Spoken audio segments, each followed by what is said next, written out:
an eargasm of learning and a no-fuss show. Welcome to the Creative Talk Podcast, where you can learn straightforward topics about branding, digital entrepreneurship, online business, and many more with your charming host, John Santos, along with inspiring entrepreneurs, creators, and thought leaders worldwide. Hello, everyone. Welcome to the Creative Talk Podcast with me, John Santos. And today we have another amazing episode. This is from our LinkedIn live session. This episode is about tips for business leaders to elevate their brand in 2024. This live session is hosted by Martin Stark under the Courage Corner with special guest Celia Daniels. The main topic on the live session is LGBTQIA plus voices and how we elevate our professional brands. We need to learn from the two top LGBTQI plus voices on how we elevate our professional brands. There you have it, guys. Learn how to be a good leader, learn how to be courageous in the workplace and as an entrepreneur, and bring your brand to the next level. Enjoy. Whoop, whoop. Welcome to the Courage Corner, Mardi Gras special edition.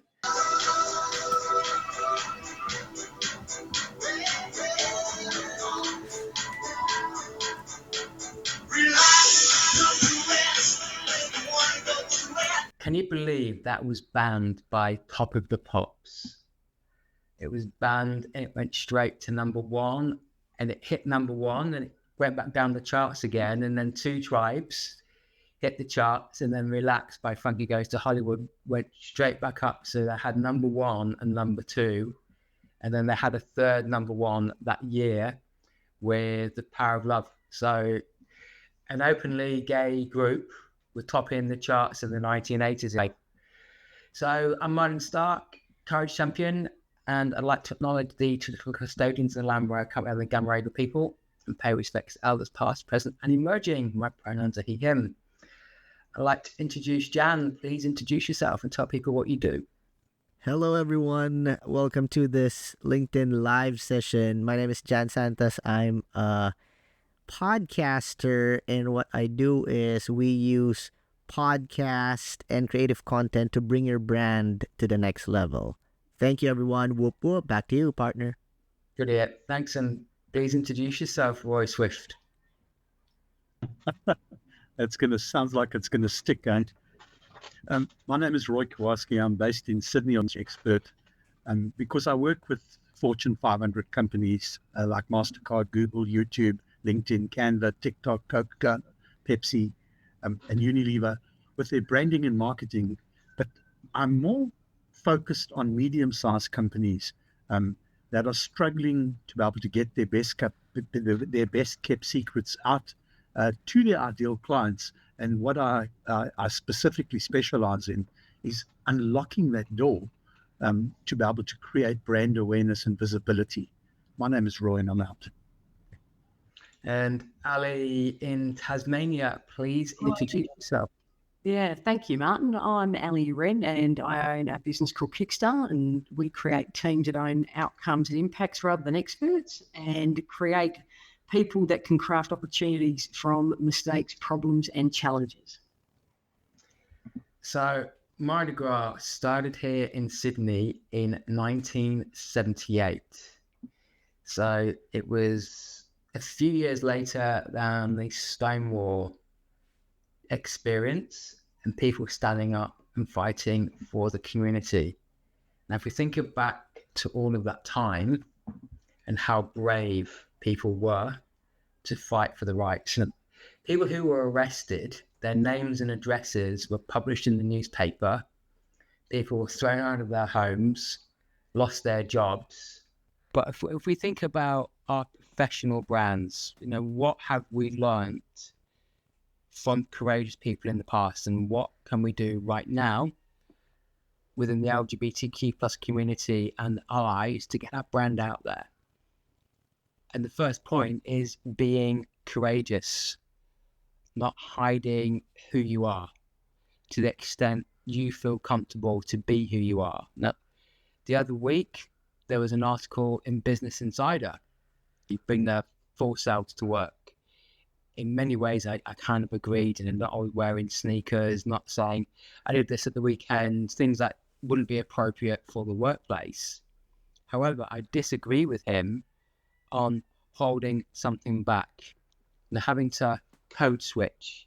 Imagine being out of the closet, hide who you said caught up with your husband, saying I caught up with my partner, she did this, and vice versa. So the first thing is being courageous, like the people in the Stonewall riots were, the first Mardi Gras were, having the courage to be you in a way that feels comfortable to you, that is both physically and psychologically safe. So any thoughts on that, Roy? And I like. So, a similar type of situation in my own business where, I have to choose between being courageous and taking a stand, and actually calling somebody out on aspects. I call this aligning my personal values and principles with my business values and principles. And I've actually had an incident literally, this week, that I had to say to somebody, I do not want to do business with you because our principles and our values are not aligned, and it's going to cut right the way across. So this aspect of being courageous is so important. Martin, you know that my daughter and I don't know what it's all about. I know exactly what it's all about because my daughter is gay. But the reality of it is this over here, is that we learn that we have to be courageous, and you are absolutely at the front of the queue, in calling out courageous items. My name is Roy, and I'm out. No, cheers, Roy, and thank you for sharing that and just being a steadfast ally and a great dad and uncle. Just having that family support makes all the difference. Now, Ali, I'm going to ask you that same question because you're an ally. Can you give me the question again, Martin? Sorry, I've been thinking what Roy's been saying, and I've lost the train. No, this is really about being courageous, kind of being who you are. To say that being courageous is needed, but it will not that it would cost you, because you have to know. And look, for me, it has, right? And that's been standing up against BS and actually probably even corrupt behaviour and things that are just not right. It's cost me opportunity, it's cost me money, but as Roy said, I know what I stand for, and when I see that things are not right as it aligns to me, I just have to call it, and I do. And for me, that's in my personal life as much as it is in business, and the two very much connect. And I think as we hopefully have experiences and get older, I say wiser, we understand what they are, and they're just non-negotiables, Martin, and I put things out there, and I suppose as I even become more, embedded in the community, I will say things that are not, people won't always like them, and it's not designed to be liked. It's designed to do what's right, and what is true, and what sits at the kernel of your own soul. So, yeah, I'm here for you, Martin, and the community, and as I said, have never been one to shy away even as a child. I think the die was set pretty early on. It's interesting because Tasmania was one of the countries which actually was the last to decriminalise male homosexuality. Yeah. But in terms of all the states, became the most advanced at LGBT plus equality. Yes, and I live in a very, very conservative part of the state up in the northwest where... there's footage that shows meetings that they held in the 80s opposing it. Like, it's just, it's a very conservative state. And, we could talk about that a whole other time about some of the cultural mismatch that conservatism. But you're right. They had some people that really stood up and said no and called it. And Tasmania, as I said, it's got very conservative in some ways and leads the way in others too. So, yeah, it's a really good example, Martin. No, and Jan, we've been business partners 6-7 months now. So what does being courageous for your professional brand mean to you? What advice do you have? Well, for me, it's always, defining your brand story. It's all about your story, the person behind the brand, the person behind the business. We need to go beyond features, platforms, benefits, businesses, and really connect with our tribe, the people around you, your core. Just like here, Ali, Roy, and a lot more, Latha. But by connecting in a deeper level, that is where you're sharing your values, like what Roy mentioned earlier, your principles, your mission, the impact that you're already pushing. And that really takes courage, like what Ali said. You need to stand and show whether it will please ears. Someone will not like it, someone might, the naysayers. But as long as you're connected to your core, that for me is courage, sharing your story, standing in the foundations of your values and principles. Back to you. Whoop, whoop. No, thanks, Jan, and welcoming Celia Daniels. We have known each other for about 5 years. Celia is a LinkedIn top LGBTQI plus voice and just has such a fantastic story. Celia, would love for you to introduce yourself to everybody. Oh, thank you so much, Martin. Are you able to hear me? Yes, we are. Yeah, thank you so much. Hi, everyone. My name is Celia Cynthia Daniels. My pronouns are she and they. I am a management consultant with 25 years of experience working with healthcare. I identify as a gender non-binary trans femme. I'm an immigrant and I'm from India. I live in the United States right now with my beautiful wife and my amazing daughter. I'm happy to be a part of this conversation. Thank you so much for inviting me, Martin. Appreciate it. No, you're welcome. And I actually have a question for you around pronouns. Because I think we live in a world where people make more of pronouns than what they actually are.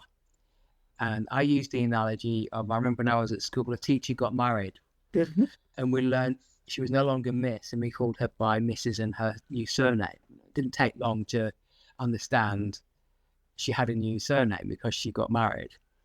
Now, we're allies. I share my pronouns. I have them on my website, on my email signature, my profile.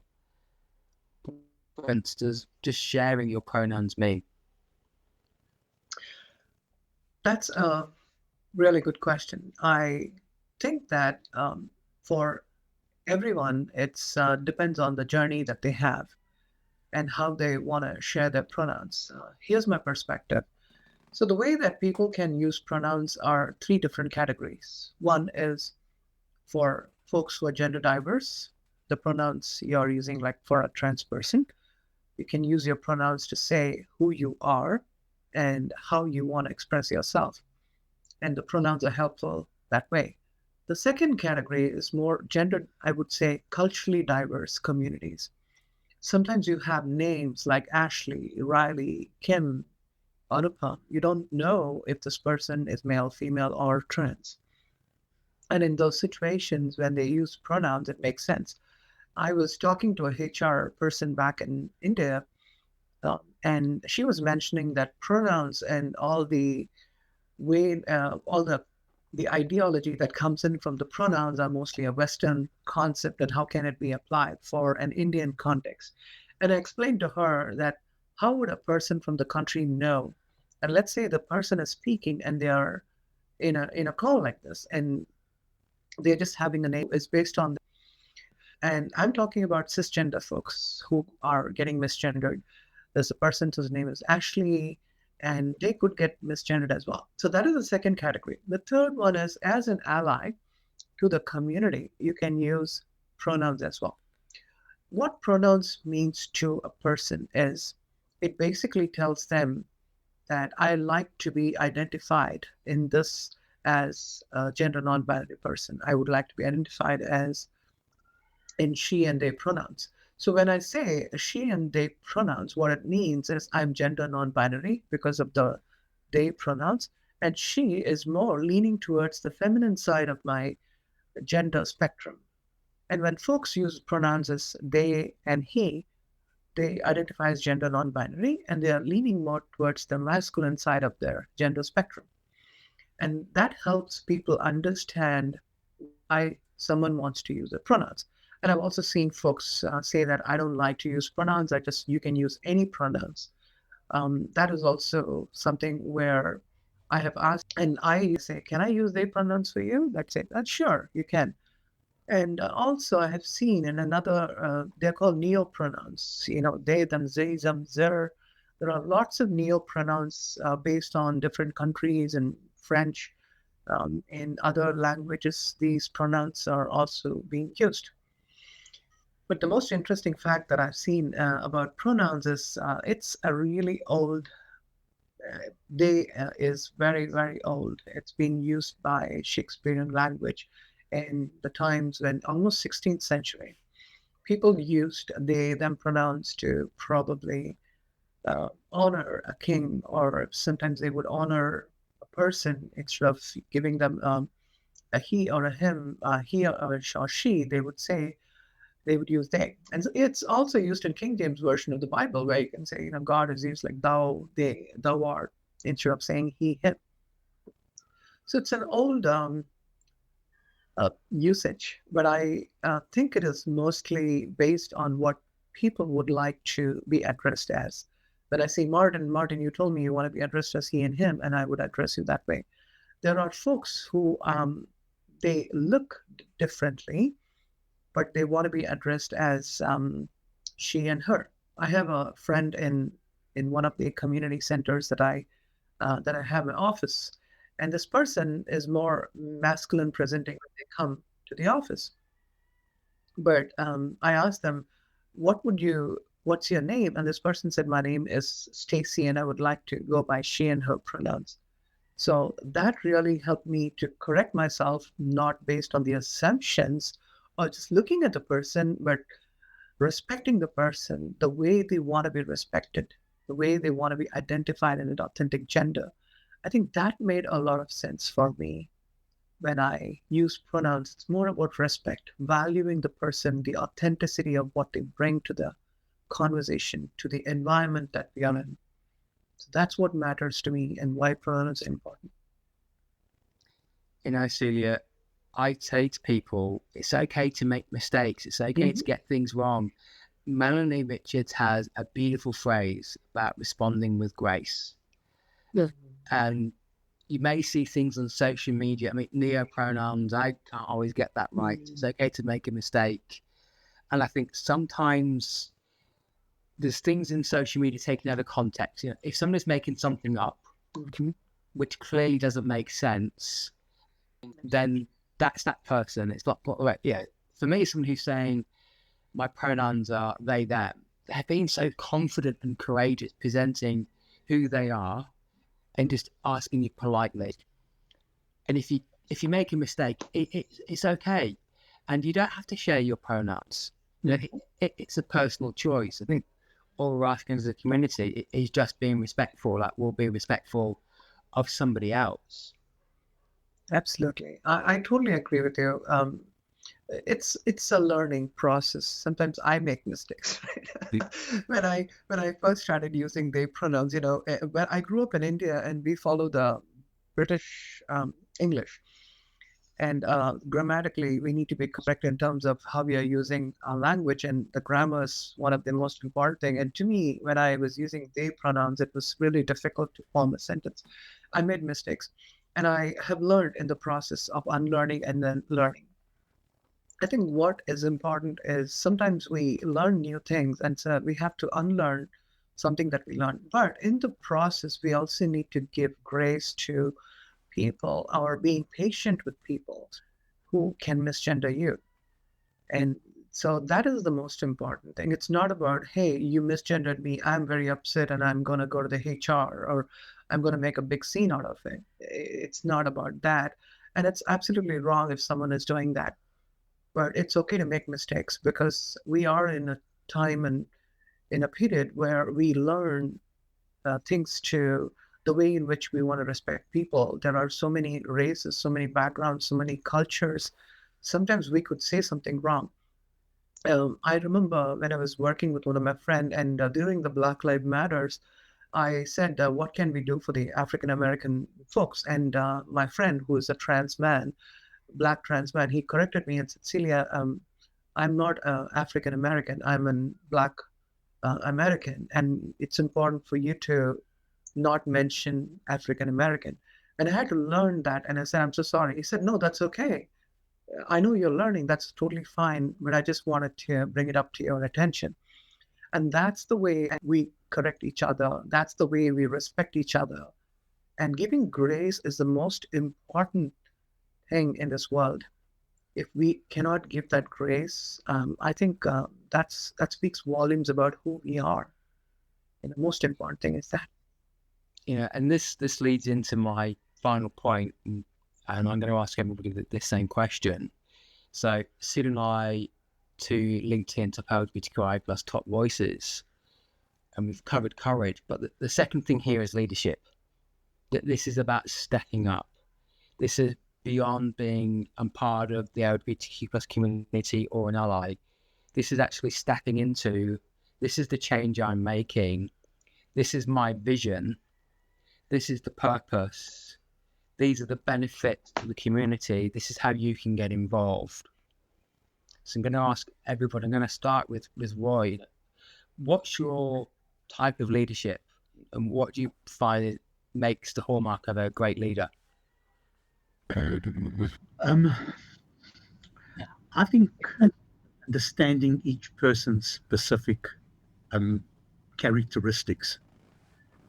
For me, I've always recognized that, it's not about one size fits all. So it's no good trying to have a generic way of leading people, because each person's different.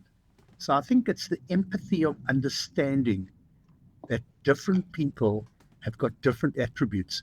And probably the other thing that for me is really, really important is when you deal with people, look for their strengths and amplify that and help them with their weaknesses rather than amplify their weaknesses and help them with their strengths. My name is Roy. I'm out.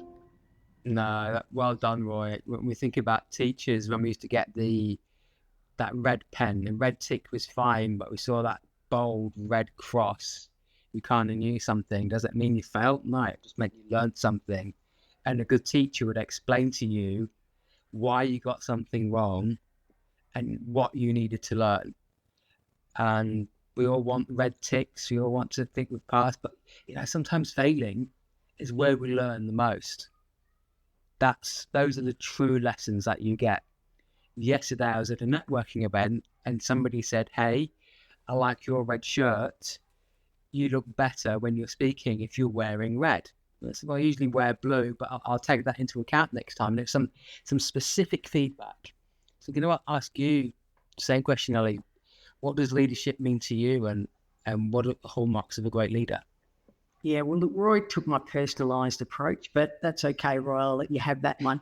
Look, personalised, but also generous. So getting off the back of that point, Martin, something that allows great leaders share knowledge. And they share some of their own story too, right? Where appropriate. And I think great leaders educate people and create environments. For that to happen is really strong environments for truth-telling, respectful truth-telling. Anything that can allow someone to develop their best human and what that means for them, that's a sign of a true leader. And just quickly, Celia, thank you so much for educating me on pronouns, and Martin for your education over the last 6 months. It's been really very enlightening for me, and I've learned a lot. And look, as someone who has been misgendered, particularly on the phone throughout my life, it does matter. So, I've got some thinking to do, and like I said, just enlightening. So thank you so much. You're welcome. Thanks, Ali. Jan, I'm going to change that question slightly. What do they need to do to get their word out there and really have a strong message of courage? Well, love that. Just for me, you just need to start being who you are, listening to everyone and following. A good leader is a good follower. Plus, based on my experience, intent comes before content. What's your intent? My intent is always to go beyond. And I love what Celia shared about extending for everyone. We are very quick to debate, very quick to be angry, very quick to be disappointed, very quick in everything, and that creates chaos. Yes, there are bases for that reaction, but when we hone in on extending grace, that creates the magic. That creates the magic of patience, love, care, and everything. So thank you, Celia, for sharing that. Extending grace. For me, if you can do that, or if you're trying to practice that, that is an amazing element of being a powerful leader, before anything else. That's the reason why intent always comes before content. Back to you, partner. Love you. Whoop, whoop. Brilliant. Thanks very much, Jan. Celia, to close us out before I close the room, what are your tips for leadership? We look at your title, Top 20 Biopharma LGBTQ plus leaders, and both you and I linked into top voices. Thank you, Martin. I appreciate it. One of the things that I have learned is as a leader, you need to also be ready to listen, ready to follow, ready to be a servant leader. One of the things that I have learned is demonstrated how things have to be done. I was managing a large team of the largest team size that I've managed is around 800 people back all over the world. And I had a team on site with me in Southern California. Almost 120 people were reporting to me. When someone comes to me, I always give them time and I made them feel important. Even the most, I would say, an entry-level person who comes and says, I want to talk to you. I'm concerned about something. I would say, let's catch up for coffee. And I spend all my time with people. I connected with them. And just by listening to them, most of their issues were solved. And I also had some milestones. I'll tell them that now that we discussed, I wanted you to do this training. Why can't you do this agile program training? Or why don't you do this leadership training? Why don't you do this particular skill set? Why don't you upskill yourself in this area? And let's catch up after 3 months and put that on my calendar right now. And they will go and do it. What is amazing is when I say that I'm a leader, I want them to, let's say after 10 years from now, if I see them somewhere in Disney World and they are with their family and they bring their family and say, this is my boss, and I want to introduce you to Celia, and she was my boss. And if they are so proud to do that, I have achieved what I want to do today. Because axiom of my life is to make sure that they remember leaders are only a stepping stones and they only provide a little bit of leverage for them in the situation and the environment you are. And sometimes leaders just create monuments for themselves, but I want to create pathway leader for people. And that has helped me to be a true leader where you create pathways, you show them what to do. I'm so proud to say that some of the folks who reported to me 10 years back, now they're vice presidents of the company. And some of them have their own company. They even call me today. They wish me for the for Thanksgiving or the holidays. They say, thank you so much for, I just want to remember, how are you doing? And that's the way you stay in touch and take away the title, and with the humanness, when we connect with people, creates a world of difference. So servant leadership is one thing that I've learned, and I lead by demonstrating how you should do things and also respecting them no matter what and how they have failed. Some of them have failed in the initiatives, but also helping them to step back on their feet again, give them that confidence, helping women, empowering their voices. And that has really helped me to be a leader that I am today. And I always keep learning and never stop learning. That's one thing. No, thanks, Celia. And thanks, Melanie, Meryl, and Steve for joining us. Roy, Ali, Jan, and Celia for speaking. So it's Mardi Gras next weekend here in Sydney. And hopefully I'm going to have a big announcement. I've told a few people I'm supposed to have a big media interview next week. I'm not sure if it's going to come off, but if it is, next week's Courage Corner will be about how to get your message out there and get free media. And I'm hoping to give an example of a big press release or a big press interview can't say too much more than that in case it doesn't come through. But next week, we're going to be talking about how to get your name out there in print and get some publicity for your brand and business. So thanks for joining, everybody. Happy Mardi Gras and have an awesome Thursday or Wednesday. Happy Mardi Gras. Happy Mardi Gras. Thank you for being with us here on the Creative Talk Podcast. I'm your host, John Santos. Don't forget to listen and subscribe on your favorite podcast platform. See you again, always.